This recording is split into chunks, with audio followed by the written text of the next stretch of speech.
জাহান্নামের গর্তের মধ্যে ঢুকে ফেলার জন্য আল্লাহ তাআলা দুটো কারণ উপস্থাপন করেছেন। একটা হলো নামাজকে নষ্ট করা। একটা কি বলেন? নামাজকে নষ্ট করা। নামাজ নষ্ট করব না ঠিক করব?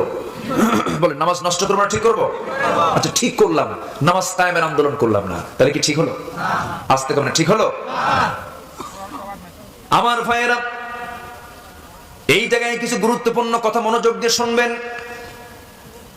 নামাজ আদায়ের ব্যাপারে পৃথিবীর কোন ধর্মের মানুষ আপনাকে বাধা দেবে না, পৃথিবীর কোন রাজনীতিবিদ আপনাকে বাধা দেবে না, পৃথিবীর কোন দল আপনাকে বাধা দেবে না। নামাজ পড়ো, মসজিদ বানাও, কোনো সমস্যা নাই, কিন্তু নামাজ কায়েমের কথা বললে আমরা সেখানে ধরে ফেলবো। আমার নবীজির ঠিক একই দাওয়াত।